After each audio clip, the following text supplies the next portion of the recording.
बर्तमान खेल अनुष्ठित हो जाए दुई दलर कैप्टेन अनुरोध कर बर्तमान टच बा कार्यक्रम यथाशीघ्र आरंभ कर दिंतु अविनाश अभिषेक अनुरोध कर टच पकड़ दिंतु चलते खेल टी एंजय करवा देख देख एटा पहले तुम बैटिंग कर एपट गले तुम बैटिंग पकड़ दे हो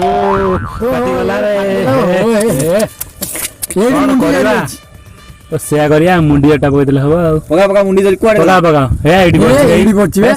हाँ तमे बैटिंग करिवो ओके ओके हिंदी पहले तमे बैटिंग करिवो हां ओके ओके ठीक अछि पकई दियो हां पकई दियो हां हां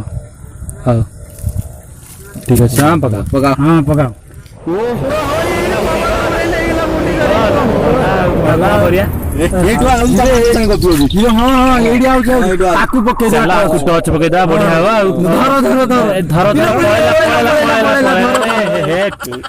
पळेला रे बढ़िया लांदा को खेव पकई देले हितांदा भलो होई जांदा पळेला वर्तमान बॉलिंग मार्गर अछंती मिस्टर अविनाश आ सम्मुखरे रंजन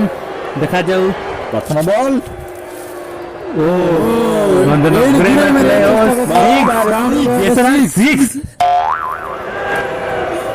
द्वितीय बॉल पकेबे सम्मुख रंजन देखा जाऊ कोन करछंती रंजन घुरी मारिया चेष्टा करछो बैट रे बाजी नसला विकेट गल अभिषेक मात्र जाइतला देखा जाऊ अंपायर निर्देशक कोन दउछंती out out out out out out appeal जोर है देखा जाऊ out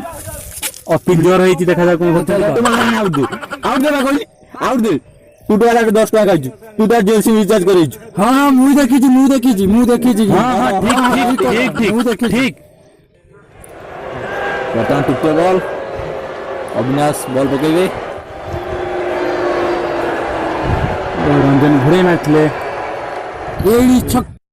Subscribe now and press the bell icon. Never miss an update.